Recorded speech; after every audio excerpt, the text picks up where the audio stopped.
Mobilisation générale sur l'aéroport de Las Vegas. Le pilote d'un jet a lancé un appel de détresse à la tour de contrôle. La commande de son train d'atterrissage est coincée et l'équipage n'arrive pas à le descendre manuellement. Toute une famille du New Jersey, dont 4 enfants, ont embarqué dans cet avion. Il va falloir malgré tout se poser, une mission quasi impossible pour le pilote, comme nous l'explique Sean Parker et John Hanks, deux responsables de l'aéroport de Las Vegas.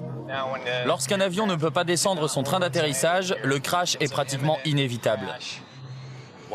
Le copilote est allé parler aux passagers et leur a dit « Voilà la situation, on va devoir se poser en catastrophe, faites votre prière, faites la paix avec Dieu. Sachez que c'est peut-être la fin. » Ils se sont tous préparés au pire. L'instant est crucial, les secours sont prêts à intervenir, le pilote a mis toutes les chances de son côté en délestant ses réservoirs de tout leur carburant. Le jet touche la piste et immédiatement des flammes jaillissent sous le fuselage. J'avais le cœur serré. Je n'avais jamais rien vu de pareil. Les flammes sortaient sous l'appareil. On a tous prié pour qu'ils y arrivent. Je regardais ça fixement derrière la fenêtre et je me disais, pourvu qu'ils y arrivent. Tout le monde retient son souffle, personne ne peut rien faire. L'avion continue pendant d'interminables secondes à glisser sur la piste. Enfin, il s'immobilise, mais aussitôt, une violente explosion se produit. Tout à coup, la porte située à l'avant s'ouvre et les passagers apparaissent dans son encadrement. Très rapidement, ils s'éloignent de l'appareil. Soulagement général, ils sont tous sains et saufs. Grâce au sang-froid du pilote, la catastrophe a été évitée. Demi-finale de Funnicar à Memphis dans le Tennessee. Dans cette compétition, 2 pilotes de dragster vont s'affronter. Et le favori, c'est John Force. Depuis 10 ans, ce champion âgé de 51 ans remporte toutes les courses. C'est l'idole incontestée de toute une génération d'amateurs de sport automobile. Son adversaire aujourd'hui s'appelle Al Hoffman et c'est parti. En quelques secondes, les dragsters sont déjà à plus de 400 km/h quand soudain le moteur de John explose, ses pneus éclatent et c'est l'accident. Totalement disloqué, la voiture percute la rambarde, son châssis se désintègre. Seul le cockpit continue à glisser sur la piste et vient s'échouer sur le terre-plein, soulevant des gerbes de terre.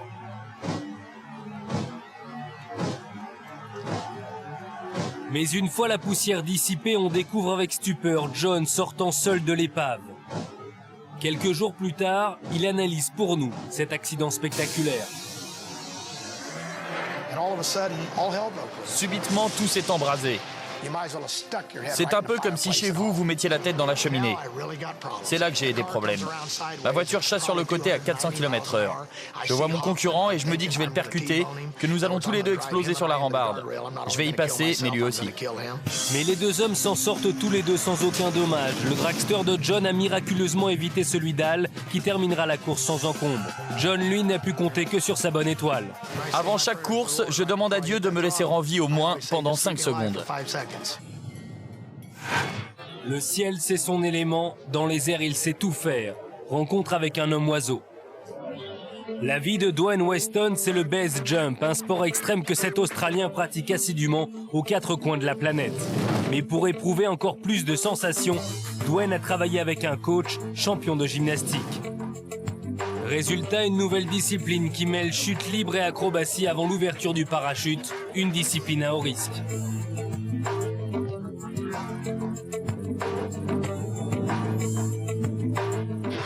Ce qui est le plus dangereux dans ce sport, c'est que l'on peut s'emmêler dans les lignes de son parachute lorsqu'il se déploie dans notre dos. Si cela arrive alors qu'on a la tête à l'envers, on peut se tuer.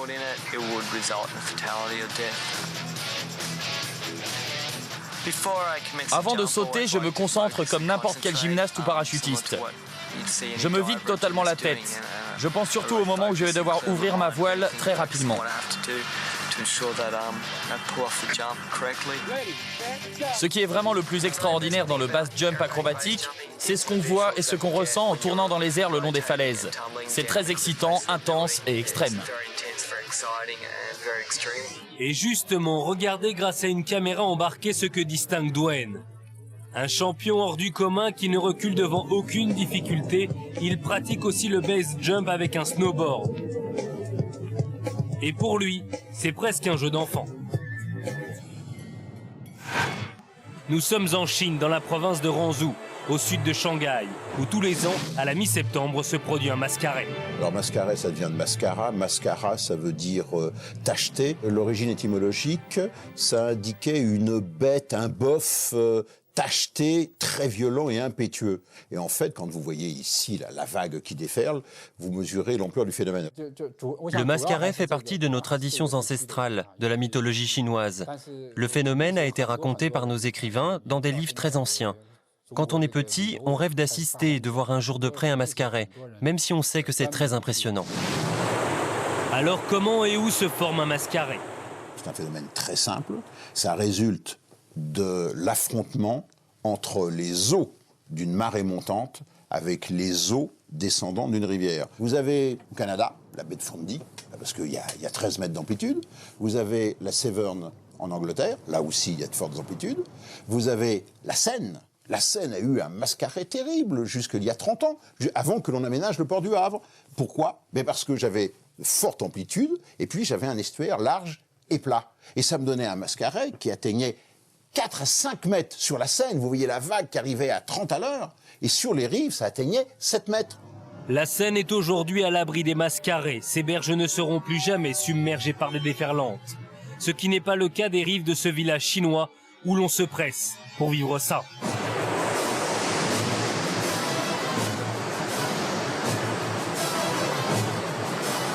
C'est une date importante du calendrier chinois. C'est presque un jour férié. On vient de loin pour y assister, car c'est un rendez-vous de fête pour toute la famille. Par exemple, c'est l'occasion pour les jeunes de tester leur bravoure, un peu comme en Espagne lors des férias. Là, ce ne sont pas des taureaux qu'ils défient, mais ces énormes vagues. Vous avez un mur d'eau, là, apparemment, qui faisait 4 à 5 mètres de hauteur, qui se promène à 30-40 km à l'heure, donc qui va tout balayer son passage. Ça va jouer comme une avalanche, c'est une avalanche d'eau boueuse. Une eau boueuse qui provoque des ravages, bien évidemment, sur la végétation, le matériel, et qui n'épargne pas les hommes. Bien sûr, les risques sont connus, mais ils les acceptent. C'est évident, il y a des blessés. À terre, sonner. Les courageux, voire inconscients, qui n'hésitent pas à affronter le phénomène, en sortent le plus souvent indemnes. Néanmoins, quelques-uns d'entre eux prennent la direction de l'hôpital. Les autorités chinoises préviennent systématiquement de l'imminence des mascarets et rappellent les risques liés à leur puissance. Mais en aucun cas, elles n'interdisent aux populations d'assister à ce que là-bas, on considère comme un spectacle. Alors pour le prévoir, c'est donné par le calcul des marées. Donc on sait le prévoir, donc les gens sont là au rendez-vous. Alors peut-on lutter contre ça? Je dirais endiguer la rivière quand on voit l'importance de celui-là. Réponse, non. Vaut mieux laisser des soupapes de sûreté avec des terrains inondables sur les côtés. Par contre, si on drague le lit de la rivière, si on l'approfondit, à ce moment-là, vous n'aurez plus l'onde. Il serait donc possible d'enrayer les dégâts provoqués par ce phénomène. Oui, mais voilà, dans cette région du monde depuis des siècles, le mascaret demeure l'attraction de l'année. Et ici, pas question pour l'instant de toucher à la tradition. Nous sommes à La Plagne, sur l'unique piste de bobsleigh qui existe aujourd'hui en France. C'est à l'occasion des Jeux Olympiques d'Albertville en 1992 qu'elle a été créée. Aujourd'hui aux manettes, un ancien pilote de l'équipe de France, Philippe Vial, accompagné de 3 coéquipiers. Accrochez-vous, c'est parti.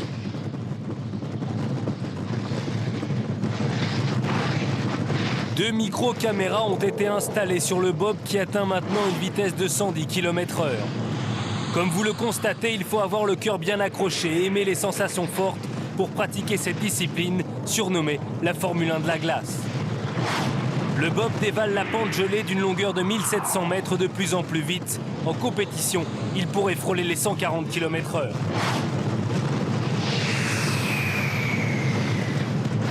Les 4 bobbers connaissent parfaitement le tracé de cette piste. Pourtant, malgré cela, avant de s'élancer, le pilote a refait mentalement la descente en visualisant chaque virage et chaque corniche. Un exercice qui lui a permis de s'en remémorer toutes les difficultés.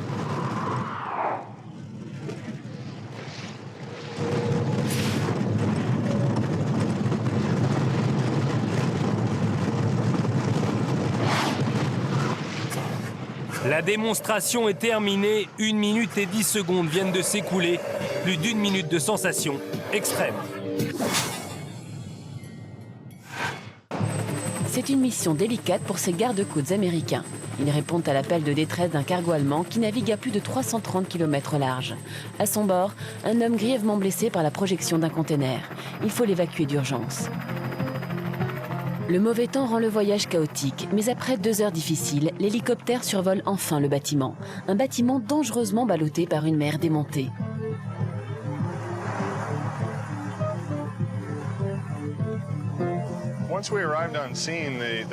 Quand on est arrivé sur les lieux après un vol éprouvant, on a constaté que le bateau tanguait violemment.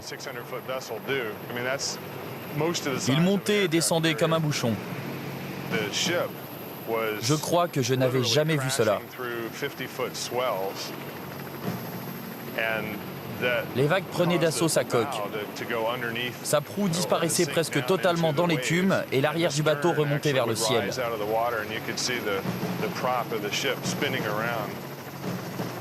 Tout était secoué sur le pont et parfois, on apercevait le gouvernail qui émergeait des flots. L'hélicoptère parvient tant bien que mal à se stabiliser au-dessus du navire. Aussitôt, un sauveteur amarré d'un câble descend vers le pont. Mais les rafales de vent le repoussent sans répit, l'empêchent de se poser. L'homme, pour sa propre sécurité, va devoir remonter. Le brancard du blessé va donc être hissé sans aide extérieure. Au soulagement de tous, il rejoint finalement l'hélicoptère quelques minutes plus tard. C'est une belle satisfaction quand tout se termine bien. Notre travail, c'est de sauver des vies et d'y arriver quelles que soient les conditions. Grâce à l'efficacité des secours, le blessé a été rapidement transporté à l'hôpital où il n'a passé que quelques jours de repos. Nous sommes dans la province de Manitoba, au Canada, un immense territoire parsemé de centaines de lacs. Parmi eux, le Southern Indian Lake, très fréquenté en été par tous les amateurs de sports nautiques. Et justement, c'est en virant de bord que les occupants de ce voilier repèrent cette barque tournoyant sur elle-même. Sur le côté, accrochée à la coque, une femme apparaît. L'Inuit est passé par-dessus bord et se cramponne désespérément au bateau qui ne s'arrête pas. J'avais la tête qui tournait. Ma plus grosse inquiétude, c'était que si je lâchais prise, le bateau ne me percute et que l'hélice ne me blesse. Pour aider Lee et stopper la spirale infernale dans laquelle elle est entraînée, une seule solution, monter à bord de sa barque et couper les gaz. C'est ce que va tenter David Adams, un plaisancier accouru en renfort. Il parvient à approcher son canot à moteur de la barque à la dérive et à s'accrocher sur le côté de celle-ci.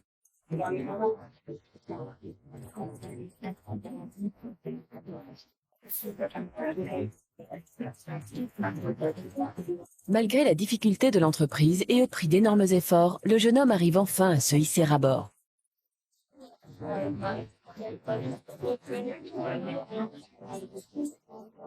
Il n'a plus qu'à arrêter le moteur. Pour Lee, c'est la fin du cauchemar. Épuisée mais saine et sauve, elle va vite reprendre le dessus. Beaucoup de gens observaient la scène. Il y avait au moins 20 bateaux sur place et pourtant, une seule personne est venue à mon secours. Je lui en serai toute ma vie reconnaissante.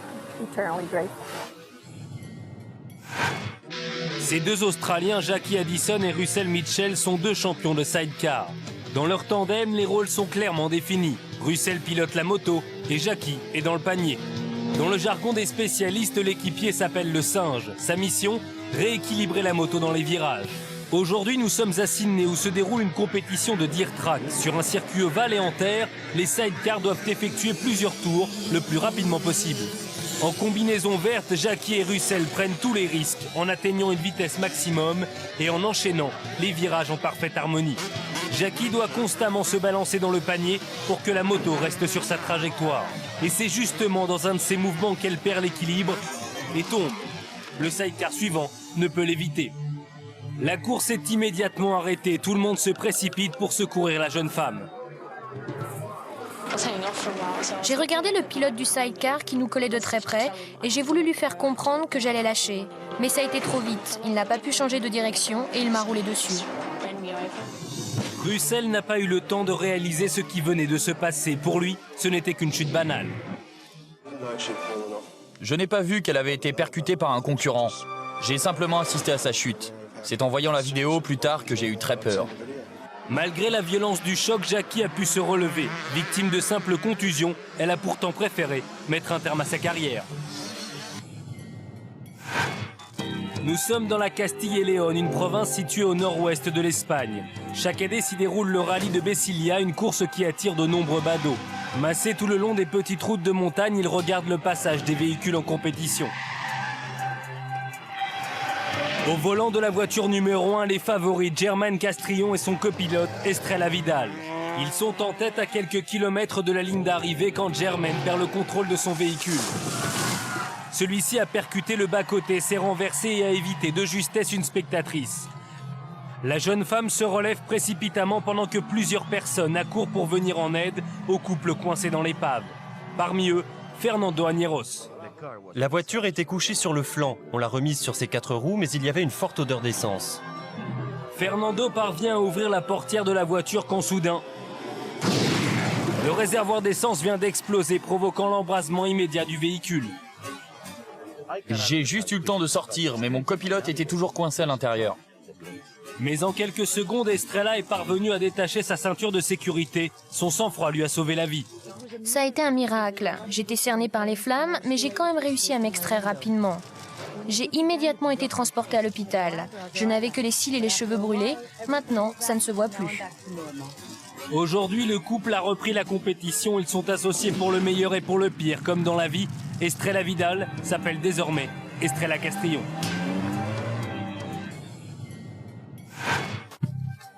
La Mecque de la descente, Kitzbühel. Nous sommes en Autriche sur la plus prestigieuse des pistes de descente, Hahnenkamm. La descente du Hahnenkamm, c'est plus qu'un mythe, c'est le ski alpin qui est représenté par cette descente et par cette épreuve. Je connais bon nombre de skieurs qui échangeraient toute leur carrière, des titres olympiques y compris, pour simplement une victoire sur cette piste. Et sur cette piste donc, ne s'y risquent que les plus forts. Les descendeurs, ce sont des têtes brûlées, ce sont des kamikazes. Mais attention, il ne faut pas faire d'amalgame. Ce sont également des sportifs extrêmement précis, extrêmement méticuleux. Et chaque descente qu'ils font sont toujours bien étudiées. Franck Picard, triple médaillé olympique, fait bien évidemment partie de cette tribu. Le Savoyard des saisies connaît parfaitement les conditions requises pour faire partie de ce clan. Être capable de prendre des risques et d'accepter la vitesse. Alors bien sûr, quand on est costaud et bien lourd, ça va beaucoup mieux puisqu'on a de l'inertie pour aller très très vite sur les plats. C'est le cas du Canadien Todd Brooker au départ ce jour-là de cette épreuve de Coupe du Monde. Tout se passe idéalement. Il est bien placé aux différents temps intermédiaires. Le chrono indique qu'il a déjà parcouru plus de la moitié de la piste. Lorsque tout à coup on le voit vaciller, et c'est la chute.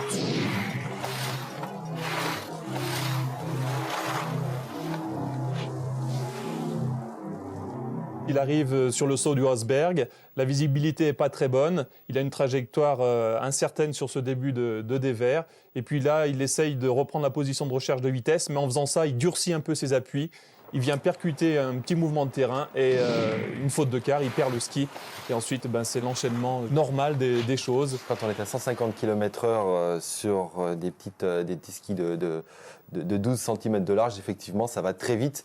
Et à ce moment-là, la moindre faute ne pardonne pas, évidemment. Un léger écart, une petite faute de quart, et c'est la folle dégringolade. C'est un vrai mur, on dégringole et lorsqu'on fait les reconnaissances sur cette piste, on n'arrive pas à s'arrêter sur cette portion. C'est-à-dire qu'on est obligé d'aller tout droit, on ne peut pas s'arrêter au milieu de cette pente et dire tiens, je vais passer ici ou là. Impossible de s'arrêter, fort heureusement. Il a depuis longtemps perdu ses skis. Il est nécessaire que les fixations agissent et sautent lorsqu'il y a une amplitude ou lorsqu'il y a un choc violent. Ce sont des capteurs qui sont à l'intérieur de la fixation. Suivant le réglage de la dureté, on a une libération du ski, ce qui permet évidemment d'éviter les fractures du genou, de la cheville, du tibia, etc. La fixation a rempli sa mission à 100%. Elle a libéré les deux pieds de Todd Brooker. Dès la deuxième cabriole, ma tête a violemment percuté le sol et je suis tombé dans les pommes. Et c'est pour cette raison qu'il dévale comme un pantin désarticulé. J'ai cru qu'à ce moment-là, tout était terminé. J'étais persuadée qu'il était soit mort, soit paralysé. Quand on voit la chute, on se demande vraiment comment il a pu s'en sortir sans rien. parce qu'il n'a rien eu. En effet, après une rapide perte de connaissance, Todd Brooker sera conduit à l'hôpital où aucun dommage grave ne sera diagnostiqué. J'ai vu des chutes moins graves où des skieurs s'en sortaient beaucoup moins bien que moi. Moi, j'ai eu une bonne étoile et Dieu merci, aujourd'hui j'ai récupéré. C'est pour cette raison que quelques mois de repos, quelques semaines de rééducation plus tard, Todd Brooker était de nouveau au sommet des pistes l'hiver suivant. Lorsqu'on chute pour un descendeur, on n'a qu'une envie, c'est tout de suite de remonter sur les skis. Il n'y a pas de dixième d'hésitation. Tout ce qu'on veut, c'est reprendre la place où on était. On ne se rend pas compte finalement de l'importance de la blessure ou du travail qu'il faudra accomplir. On l'accomplira de toute façon. Ça fait partie de la motivation du compétiteur. Ainsi, non seulement Todd Brooker a reskié, mais en plus il a gagné à plusieurs reprises après cet accident. Cette chute n'a été qu'un épiphénomène dans sa carrière. Pittsfield, dans le Massachusetts. Un ours noir échappé de sa forêt s'est réfugié dans un des arbres du jardin de Connie-Stanky. Ça a été un véritable choc pour la retraitée de découvrir cet intrus. Un ours? Non, ce n'est pas possible. Tout sauf un ours. Peu habitués à ce type d'intervention, les policiers sont pourtant contraints de passer à l'action. L'ours, lui, ne manifeste aucune émotion devant tant d'agitation. Mais pour les habitants du quartier, cette visite impromptue est une véritable attraction. Un policier vise l'animal et lui décoche une fléchette tranquillisante. Très vite, le mammifère s'endort. C'est le moment idéal pour l'approcher. Une corde est passée autour de lui. Reliée à une poulie, elle va permettre de le descendre de son promontoire. Une manœuvre délicate, car l'ours pèse plus de 100 kilos. Mission réussie.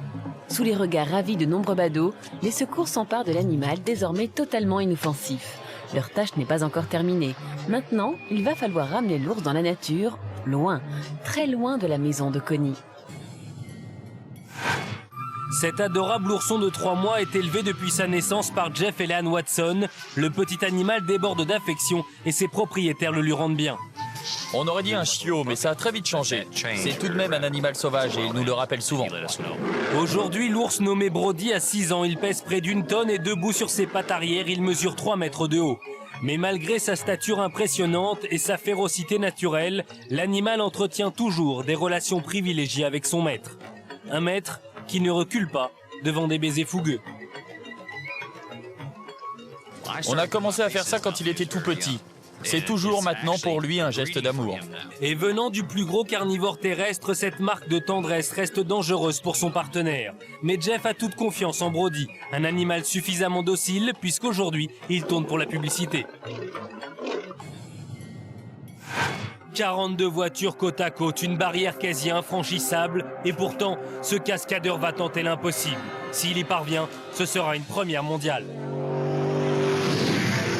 Showtime, l'heure de l'événement. Ce jour-là aux États-Unis, c'est Ray Bowman, un cascadeur qui va essayer au volant d'une voiture de battre le record du plus long saut. 42 véhicules, 70 mètres de longueur. Les États-Unis sont un pays très friand de ce type d'activité. Le spectacle, le spectacle, le spectacle. Comment sont-ils considérés? Ma foi, ce sont de vrais stars à part entière. Et ils sont des dizaines de milliers à acclamer ces vedettes du bitume, prêts à risquer leur vie pour épater le public. Si ce ne sont pas des têtes brûlées, alors ils sont extrêmement gonflés.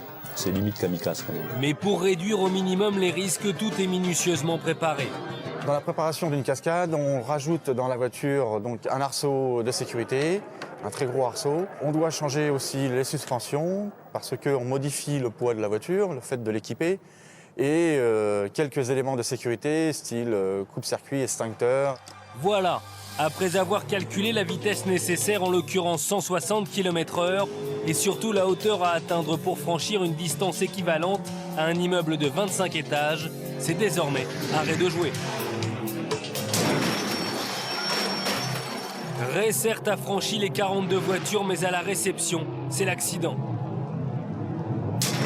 On voit la voiture qui prend son impulsion, qui saute et qui très vite, qui monte très haut, qui pique du nez, qui se retourne à l'arrivée. C'est pas tout à fait ce qu'il avait envisagé, j'imagine. Quand je vois l'action, je me dis que déjà son véhicule est déséquilibré en l'air et n'atterrit pas comme ça, mais déjà un petit peu décalé en vrille. Je me demande jusqu'où les suspensions étaient idéales pour faire ce genre de choses. C'était pas des suspensions neuves, c'est clair. Une était plus usée d'un côté que de l'autre. Et la moindre impulsion de travers s'amplifie jusqu'à un point de non-retour qui fait que c'est carton obligatoire à l'arrivée. Vitesse et hauteur atteinte, ce serait donc une suspension défectueuse qui serait à l'origine du crash. En l'air, on ne peut plus rien faire. Une fois que c'est parti, c'est parti. On peut plus ni freiner, ni diriger son véhicule, ni faire quoi que ce soit. L'impulsion est donnée, c'est un projectile. Véhicule volant non contrôlable, Ray Bowman a été contraint à un atterrissage violent. Elle part sur le toit, elle part en tonneau frontal, en tonneau par l'avant, qui est à la fois très spectaculaire et très dangereux. Lorsque vous vous élancez dans les airs à une hauteur d'environ 5 étages et que vous retombez violemment au sol, dans cette carcasse de métal, il y a véritablement une chance de vous tuer sur le coup. Et puis je vais vous dire, je savais dès le départ, au moment même où je me suis élancé sur la rampe, que quelque chose allait mal tourner. Intuition confirmée, immédiatement les secours interviennent. Ray Bowman a non seulement subi un choc extrême, mais il est désormais prisonnier de sa voiture, coincé par l'arceau de sécurité.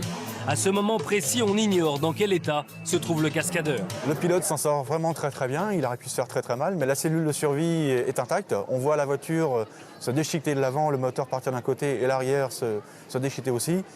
Mais le cascadeur est là pour faire du spectacle, il a réussi son spectacle, même si la cascade est ratée. En effet, à la surprise générale, Ray Bowman sort de son véhicule indemne. Pas la moindre égratignure, le public est aux anges, il a réussi son show.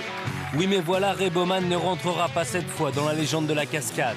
En effet, si l'Américain a bien franchi les 42 voitures, son record ne sera pas homologué. La raison, il fallait absolument que sa voiture retombe sur ses 4 roues.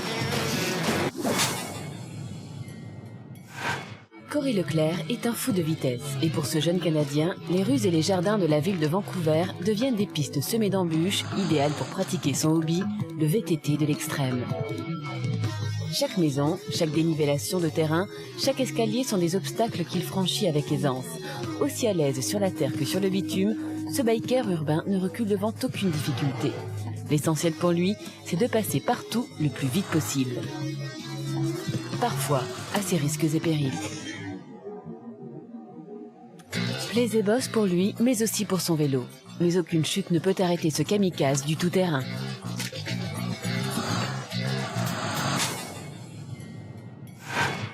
Nous sommes en Ouganda, sur une île réservée aux chimpanzés, des chimpanzés qui n'ont pas toujours vécu ici. En effet, les membres de ce groupe ont été réintroduits récemment dans la nature après avoir connu des années de captivité et de sévices dans un cirque russe. À Moscou, ils ont eu une vie horrible. Ils ont été enlevés, battus, enfermés dans un zoo, baladés de ville en ville en Russie. Ils n'ont absolument aucune raison de montrer du respect pour les humains. Et pourtant, John McLaughlin, tous les jours, se rend sur leur territoire pour suivre les progrès de ses protégés dans leur nouvelle vie. Une intrusion de l'homme acceptée par ces grands singes, plus qu'habitués à la présence humaine. Les chimpanzés considèrent cet homme comme un autre chimpanzé, ils vont se comporter à son égard comme à l'égard d'autres chimpanzés. Mais attention, le rapport de force ne plaide pas en faveur du zoologue. À 50 kilos, cet animal est déjà 4 fois plus fort qu'un homme. Le chimpanzé, en général, c'est un athlète. C'est très puissant. C'est une mâchoire terrible, mais en plus, par rapport à l'homme, il a 4 mains. Il se sert aussi bien de ses pieds que de ses mains. Désiré Rech partage le quotidien de 12 bêtes. Il connaît donc parfaitement les règles à ne jamais enfreindre et respecte la hiérarchie du groupe. Ils ont des territoires bien définis. Et si on ne respecte pas ces territoires, on devient la proie. Et la proie aujourd'hui, ce sont les scientifiques et d'abord l'assistant de McLaughlin. Contre toute attente et alors que tout se passait idéalement, le mâle dominant, le chef de la bande, a décidé de montrer sa supériorité. Au départ, c'est un jeu, il s'excite et il y a une domination du chimpanzé qui veut prouver que c'est lui le maître, que c'est lui le chef. C'est pas une attaque de méchanceté, non. Regardez, il caresse, tout ça. C'est un dominant qui vient faire voir que c'est Rambo, et je suis là, je me présente, et c'est tout. Après un rapide mais violent corps à corps, l'assistant du zoologue a réussi à calmer le chimpanzé, momentanément. Car voilà, le singe est toujours en colère et cette fois, il va s'en prendre à John.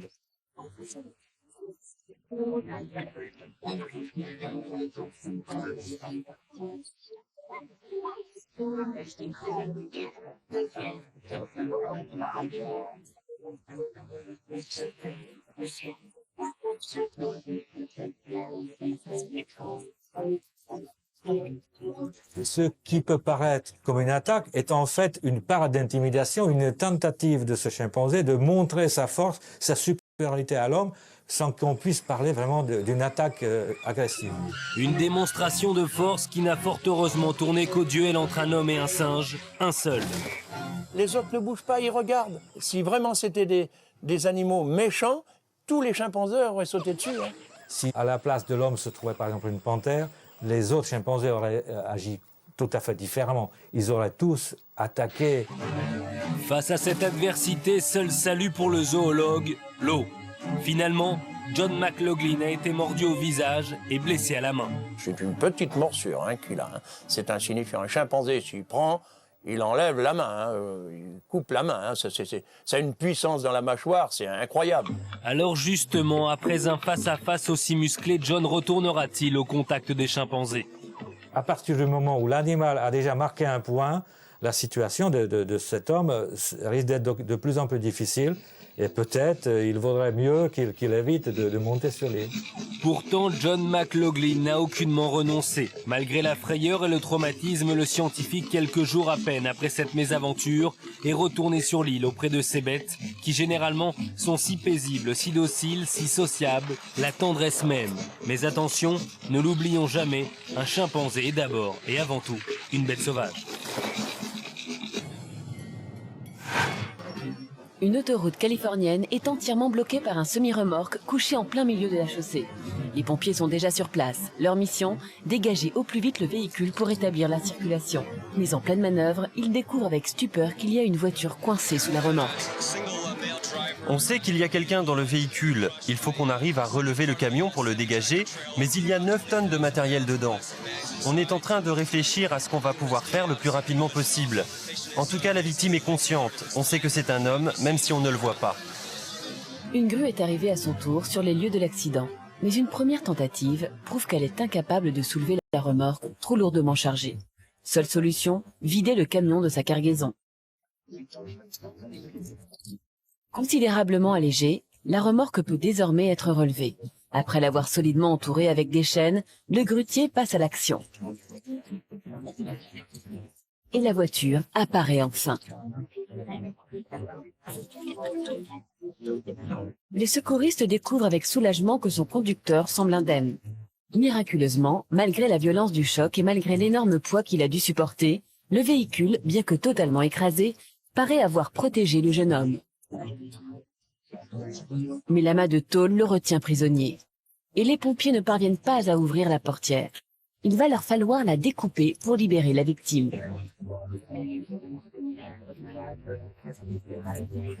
Quelques secondes de travail et c'est chose faite. Incroyable, le jeune homme n'a même pas besoin d'aide pour s'extraire de la carcasse.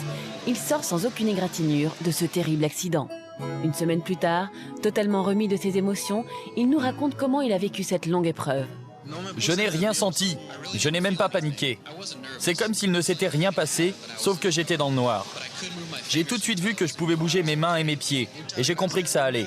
Je suis très reconnaissant aux pompiers de m'avoir sorti de là, car tout seul, c'est évident, je ne m'en serais jamais sorti. Piste de Farmington dans le Missouri. Comme tous les week-ends, se déroule une course de sprint car. Ces étranges voitures, parentes éloignées des cartes, sont très puissantes et leurs pilotes sont surtout appréciés pour leur qualité de showman. Leur but, arriver en tête après 30 tours de piste. Et pour cela, il faut pousser son moteur au maximum sans trop se soucier de ses concurrents. Et voilà justement ce qui peut arriver. À 160 km/h, la voiture de Sean King est partie en tonneau et a terminé sa course contre la rambarde de sécurité. C'est à ce moment-là que j'ai vu le mur en béton. Je l'ai percuté de plein fouet et mon casque a éclaté. Je n'ai eu qu'un traumatisme crânien et je n'ai passé que 2 jours à l'hôpital.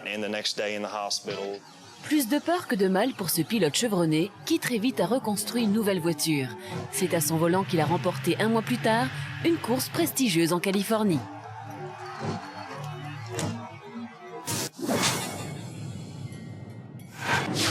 Le offshore, la Formule 1 des mers, ces bolides peuvent atteindre les 300 km/h. Mais comme en compétition automobile, il existe plusieurs catégories. Là, nous sommes aux États-Unis en compagnie d'un équipage composé de 2 cousins passionnés de vitesse qui s'apprêtent à disputer une course amateur. C'est pas professionnel, ça reste encore une catégorie qui peut se disputer entre amis ou en tout cas dans un large public. La puissance, elle peut aller de 150 à 500 chevaux. Pour des bateaux de moins de 10 mètres et des vitesses maximales de 150 km/h. Pour vous faire une idée, 150 km/h sur l'eau, c'est presque 300 km/h sur une route. Le départ est donné, nos 2 cousins ont décidé aujourd'hui de tout tenter pour arracher la victoire. Seule consigne donc, aller à fond, tout le temps.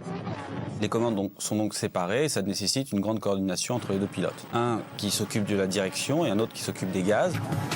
Et l'entente est parfaite, nos 2 concurrents sont en tête, à pleine puissance le bateau avale la rivière Hudson à New York. La ligne d'arrivée est maintenant en vue, une dernière accélération, un dernier virage et c'est le sacre lorsque tout à coup... Éjection à 150 km/h, explication. On voit que le pilote est quasiment à fond, les manettes toujours à fond. Il amorce un virage et c'est là que le bateau part légèrement de l'arrière. Il contrebraque pour éviter sûrement un début de tête à queue et c'est à ce moment-là qu'ils sont éjectés. Si ces 2 pilotes se retrouvent aussi brutalement à l'eau, c'est que le bateau part, il me semble, trop vite dans un virage, ce qui pourrait être une petite erreur de pilotage. On a beaucoup trop poussé le bateau et on a décollé. Tout s'est passé très vite. Je me souviens simplement d'être sorti de l'eau et d'avoir cherché mon cousin. Une faute de pilotage donc aux effets fulgurants et dévastateurs. C'est très brutal, effectivement, c'est comme une voiture qui s'arrêterait sur un mur. Alors justement, comment se fait-il que ces pilotes ne soient pas équipés de harnais de sécurité ?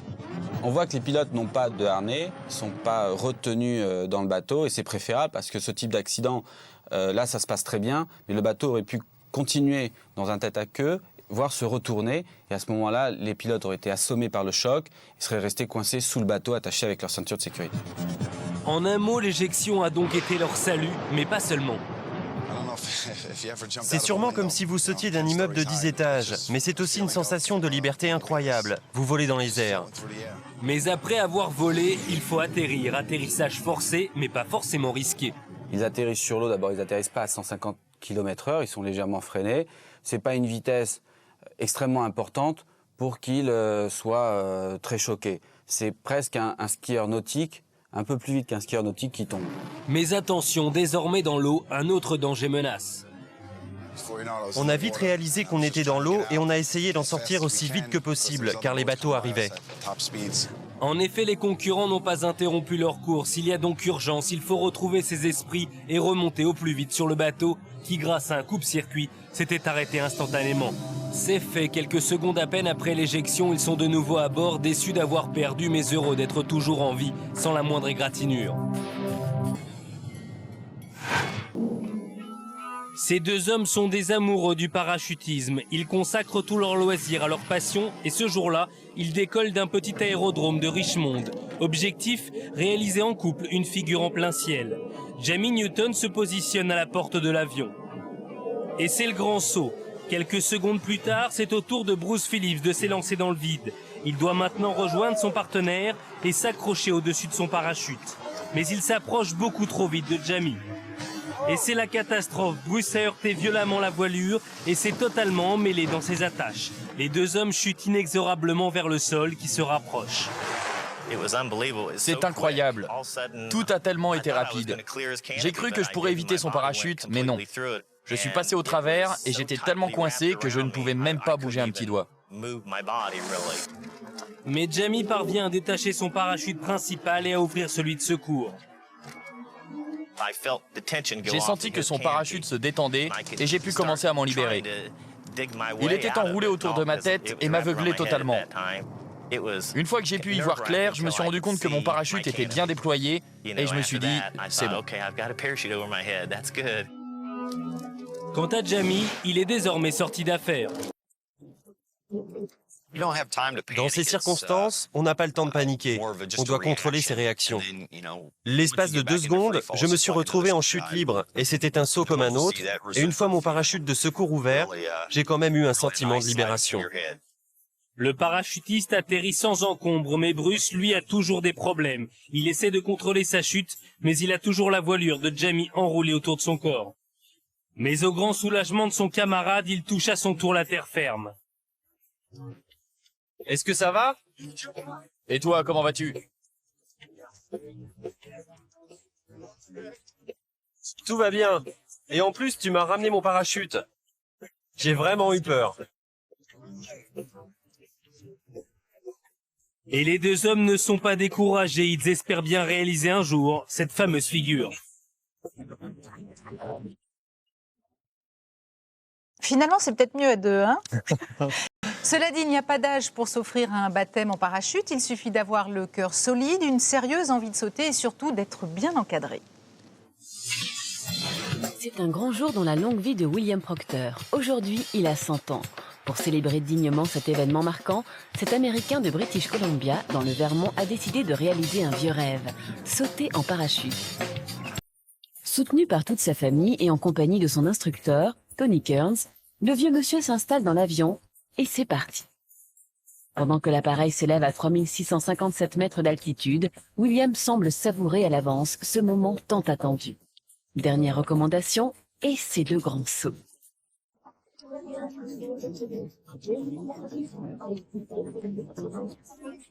Une caméra placée sur un autre parachutiste immortalise cette chute libre. Harnaché à son instructeur, le centenaire jouit intensément de ces instants privilégiés.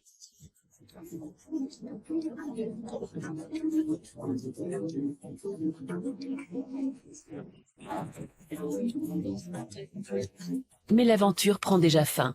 Une aventure inoubliable. Je peux vous dire que c'était incroyable. Cela restera gravé dans ma mémoire à jamais.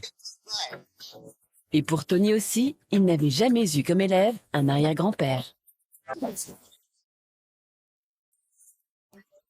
Voici un hôpital tout à fait exceptionnel. Ici, les malades se sont des tortues.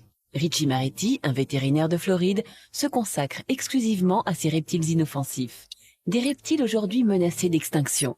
Ce jour-là, sur la table d'opération, une tortue marine de grande taille, atteinte d'une maladie virale due à la pollution. Ses symptômes, des tumeurs à la tête et aux nageoires. Après l'ablation de ces dernières, l'animal va devoir vivre une longue convalescence sous l'affectueuse surveillance de son chirurgien.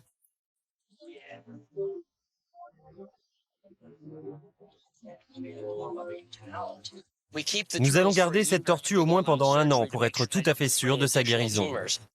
Une longue année de soins intensifs, un parcours semé d'embûches avant de retrouver son milieu naturel, les eaux du golfe du Mexique. Cette tortue-là, nous l'espérons, aura la même chance que cet autre pensionnaire, opéré 6 mois plus tôt et qui aujourd'hui retrouve enfin la liberté.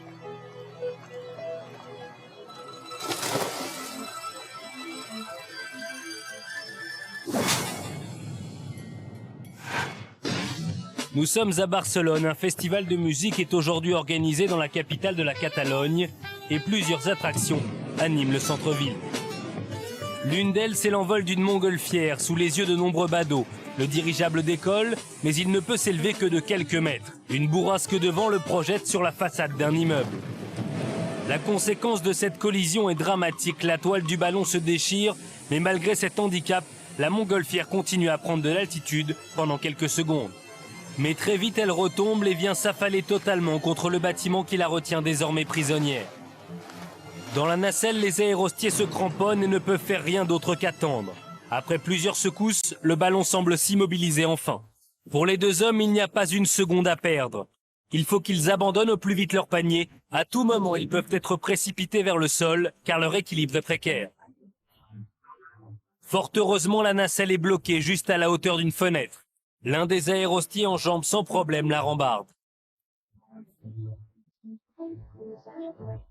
Quant au second, il va lui falloir de longues minutes avant de pouvoir se réfugier, à son tour, sur ce promontoire improvisé.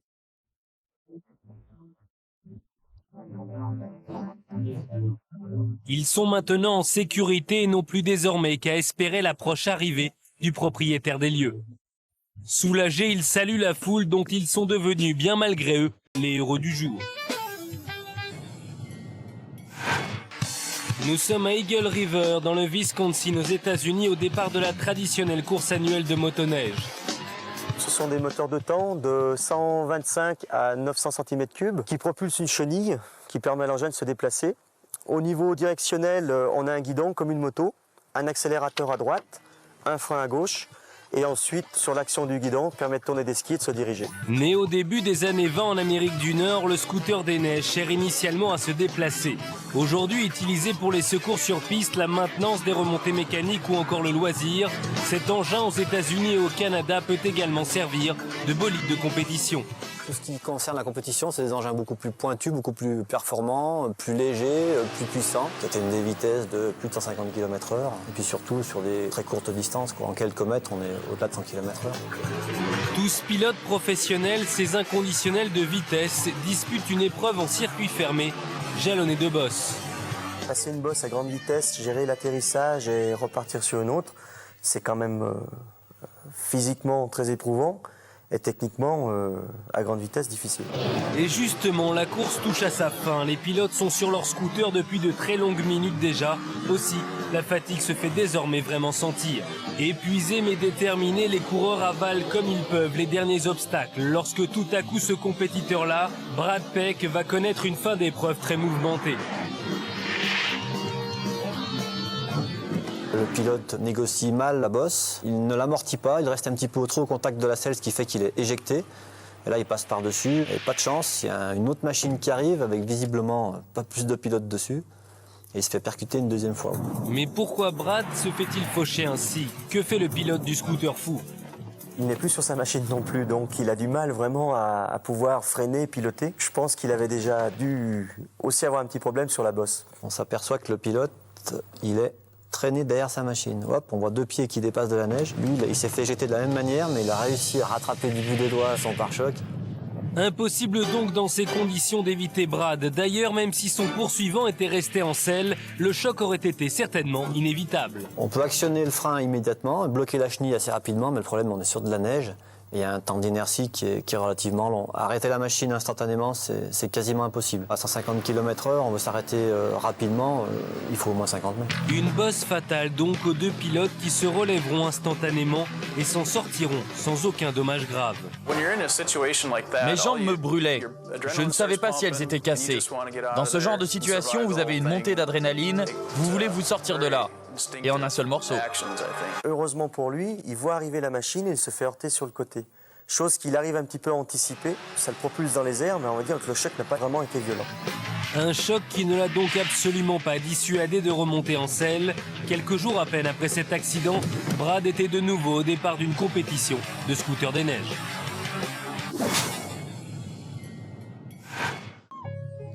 Cagnotias, au Texas. Alors que des ouvriers travaillent sur un chantier, ils croient entendre des gémissements qui sortent de la terre. Intrigués, Robert Williams et ses collègues commencent à creuser cet énorme monticule. Après quelques coups de pelle, ils découvrent le museau d'une petite chienne enfouie dans le sol. Une seule explication à cette situation pour le moins insolite. L'animal a dû s'enfoncer dans un terrier et la terre, en s'affaissant, l'a totalement recouverte. Plusieurs minutes d'effort et les pattes du chien sont enfin dégagées, puis son corps tout entier. À la grande satisfaction de ses sauveteurs, et malgré sa pénible mésaventure, l'animal est indemne. Mais personne ne s'est présenté pour le récupérer. Une grande chaîne de télévision a décidé d'intervenir en racontant cette histoire. Une histoire qui a ému Cindy Bailey et son fils. Il m'a dit « Maman, regarde ce chien ». Et je lui ai répondu « Oui, c'est triste ». Il a continué « Tu ne le trouves pas adorable? Tu ne voudrais pas qu'on l'adopte ?» Et moi j'ai décidé que oui, on pouvait essayer. Cindy et son mari Dave sont immédiatement allés chercher la petite chienne. Aujourd'hui, cette dernière nommée Brandy coule des jours heureux dans sa nouvelle famille. Une brutale montée des eaux a coupé une piste d'El Paso au Texas. À la place d'un rue paisible, il y a maintenant un véritable torrent. Un riverain filme le spectacle de la nature déchaînée lorsqu'une voiture surgit.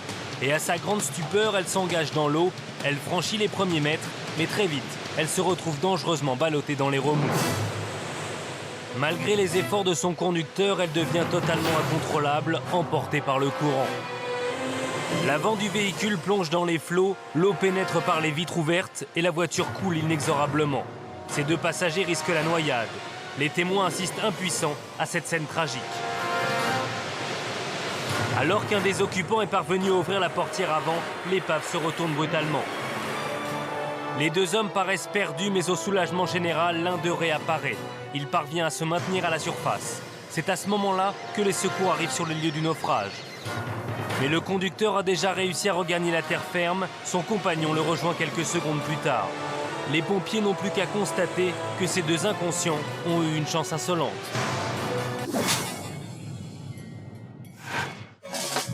Les perchistes sont considérés comme de véritables Apollons. Le plus célèbre d'entre eux, Sergueï Boubka, détient le record du monde avec 6,14 m. Aujourd'hui, la perche est une discipline olympique pratiquée dans plus de 100 pays.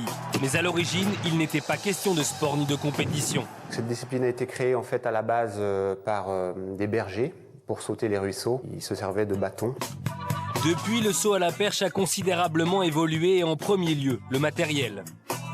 On a toujours cherché à prendre des leviers plus importants. Et c'est ce qui a donné l'évolution des matériaux qui composaient la perche. En bois, on avait des perches de 3,20 m, 3,30 m. Ensuite, on a trouvé le bambou et puis le métal, qui était à peu près similaire au bambou. Et enfin, la fibre de verre, par ses facultés de flexion, a permis d'avoir une évolution du levier énorme. Et c'est avec une longueur de perche désormais de plus de 5 mètres que les athlètes tentent de franchir des hauteurs vertigineuses. Il faut être au pied du sautoir pour se rendre compte de ce que représente la hauteur à franchir. Et c'est vrai que lorsqu'on parle des 6 mètres, c'est un deuxième étage dans un immeuble, c'est important. Voilà 6 mètres. Cette barre mythique des 6 mètres, l'Américain Mark Stallman rêve de la franchir. Concentration, préparation, course d'élan, et puis, c'est l'accident. Il a une bonne mise en action, donc il prend beaucoup de vitesse. À partir du moment où sa vitesse horizontale passe en vitesse verticale, ici, voilà, il y a une grande phase de tension. Et à partir du moment où l'énergie commence à le restituer, la perche casse car elle est trop en tension. Un athlète choisit sa perche en fonction de son poids, sa vitesse et sa forme. Marc, ce jour-là à Boston, a peut-être commis une erreur dans la sélection de son matériel. Chaque perchiste possède dans son sac un certain nombre de perches. Alors, le perchiste, lorsqu'il choisit la perche qu'il va utiliser, peut se tromper. Il n'est pas à l'abri de ce genre d'erreur. S'il prend une perche trop souple, elle va inévitablement éclater. Alors, mauvais choix de perche, faute d'appréciation, mais pas seulement. Elles peuvent aussi éclater parce que le sauteur a été imprudent dans le maniement de sa perche, c'est-à-dire qu'on doit en prendre soin. Si elle a une petite entaille due à un caillou, lorsque la chute est due à un petit coup de pointe, eh bien, c'est un endroit de faiblesse qui risque de la faire éclater. Impossible donc d'être formel sur les causes de cet accident, mais le résultat est là, Marc est en sang sur le tapis de réception. La dernière chose que j'ai entendue, c'est la perche qui s'est cassée. Un morceau a percuté ma joue. Vous pouvez voir la cicatrice. C'est là que le bout de fibre de verre est rentré en cassant l'os et déchirant les muscles. Un perchiste qui a du métier doit avoir cassé plusieurs perches dans sa carrière. Il faut connaître cette impression désagréable de vide. L'accident survenu à Marc est donc relativement fréquent, une sorte de tradition, de rituel qui fait partie du métier. Mais attention, pas question de s'arrêter sur une sensation pareille. Sur le plan psychologique, cet incident est traumatisant. C'est une des raisons pour laquelle, lorsque ça arrive, et s'il n'y a pas de conséquences graves, eh bien, on demande au sauteur de repartir en bout de piste avec une autre perche et de refaire un saut.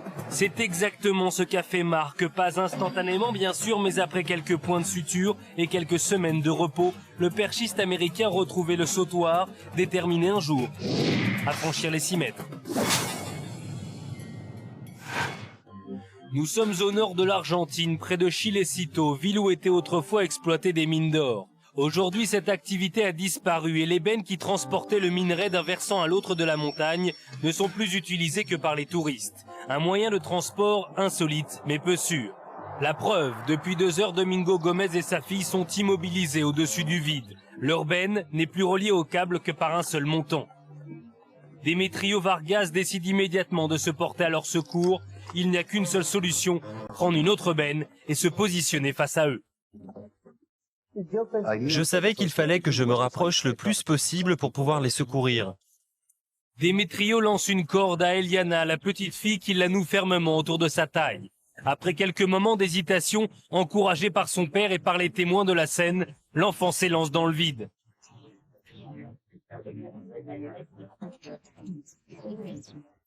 À la seule force de ses bras, Demetrio Vargas parvient lentement à la remonter.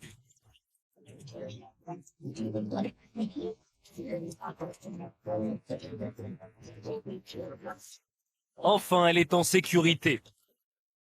Lorsque j'ai rejoint Demetrio, j'étais soulagée, mais aussi très angoissée, car je ne savais pas comment mon père allait se sortir de là. Impossible pour Domingo de se réfugier dans la même benne. Il ne peut compter que sur lui, que sur son seul courage.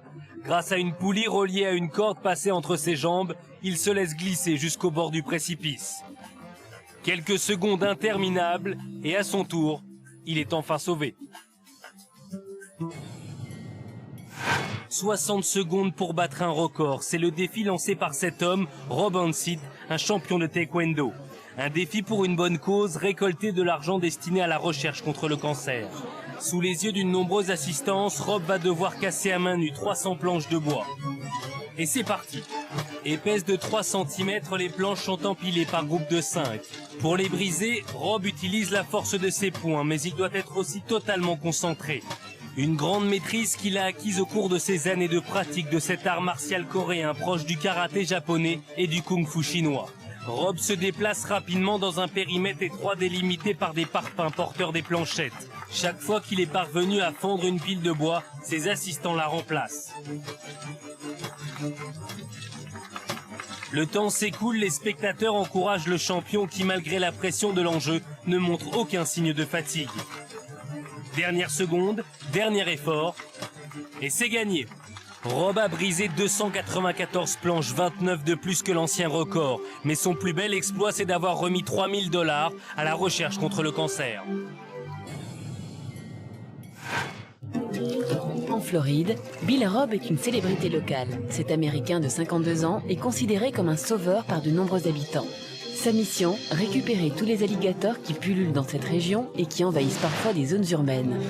Sur les parkings, à la sortie des égouts, dans les jardins des villas, de taille modeste comme de grande taille, les sauriens sont toujours indésirables. Leur capture est une activité de spécialistes, une activité à haut risque. Tout le monde me dit que j'ai un métier dangereux, mais il y a un tas d'autres jobs qu'ils sont aussi.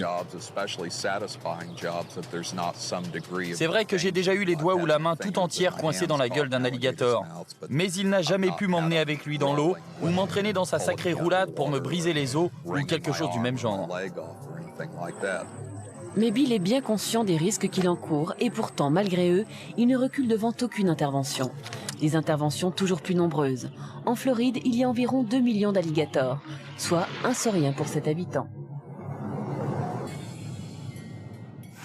Nous sommes le 1er juillet 1986. Ces deux Français, Dominique Jacquet et Jean-Pascal Auron, se préparent pour tenter d'établir un record inédit. Leur défi, atterrir en parachute au sommet du Mont Blanc, le plus haut massif d'Europe occidentale qui culmine à 4808 mètres. Un an de préparation et plus de 300 sauts ont été nécessaires pour tester le matériel. À cette époque, la voile d'un parachute ne résistait pas à la pression atmosphérique à partir de 3000 mètres d'altitude. Mais il y a d'autres facteurs de risque difficiles à anticiper, le vent, mais aussi le manque d'oxygène. L'hélicoptère vient d'atteindre l'altitude de largage idéal, 6100 mètres. C'est parti, Dominique Jacquet s'élance en premier. Après 5 secondes de chute libre, 5 secondes à 350 km/h, il ouvre sa voile. Un choc d'une violence inouïe. Quelques secondes plus tard, son acolyte Jean-Pascal Auron l'imite. Il est confronté à son tour à des conditions extrêmes. Une température entre autres à moins 45 degrés, une longue descente pour lui aussi. Au sommet, les 3 caméras ont gelé. Seul l'objectif installé dans l'hélicoptère permet de suivre les évolutions des parachutes. Le sommet se rapproche, toute l'équipe retient son souffle. Jacquet atterrit mais il se blesse à l'épaule. Auron arrive juste derrière. Ils ont gagné, ils ont réussi leur pari, c'est une première mondiale. Ce record aujourd'hui n'a toujours pas été battu.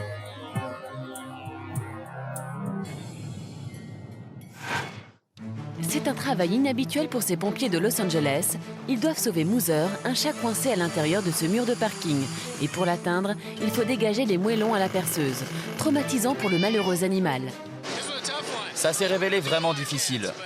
On n'a pas trop l'habitude des chats. Il était tombé très profondément à l'intérieur de ce mur en construction. Il a fallu creuser et creuser encore. Le trou était de plus en plus étroit. Ça n'a pas été un sauvetage simple. Moser est non seulement terrorisé par le vacarme qui l'entoure, mais aussi définitivement anéanti par ce qu'il doit subir.